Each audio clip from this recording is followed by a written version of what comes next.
Well, the option of multiple ambulance providers was discussed at today's Ambulance Advisory Committee meeting under the Rapides Parish Police Jury.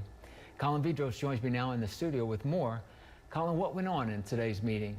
Well, Johnny, the committee welcomed a representative from Rapides Parish who shared how their parish operated under one sole ambulance provider and recommended committee members to choose one provider. The committee's chairman tells me the parish is in need of high-quality ambulance service, regardless of the amount of service providers.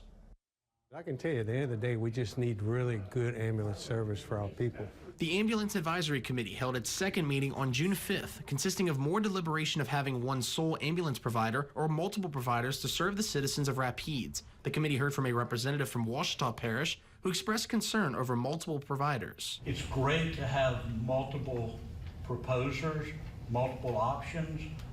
I don't think it's great to have multiple ambulance providers. The discussion between the representative and the committee included ambulance response times, a sole provider versus multiple providers, emergency and non-emergency services, and the connection between providers and the committee. Getting feedback on the good, bad, and ugly of both approaches helps the parish make the right decision, according to the committee chairman, Dr. Paul Carell. Well, it's crucial that we get input from parishes that have experienced both the sole provider and the multiple provider, because that's one of the decisions the advisory committee is going to have to, consider. Legal counsel clarified, as the committee chooses a recommendation, the parish governing authority, in this case the Rapides Police Jury, will ultimately make a decision on services.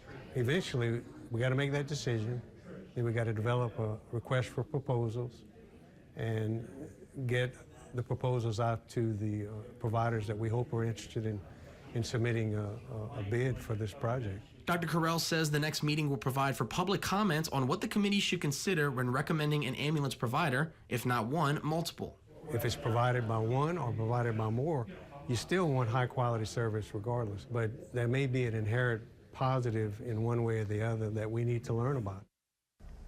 And as of now, the Rapides Police Jury is under contract with the Acadian Ambulance until October 31st, according to legal counsel. The public is invited to attend and provide input at the committee's next meeting, scheduled for June 25th at noon. Johnny, back to you.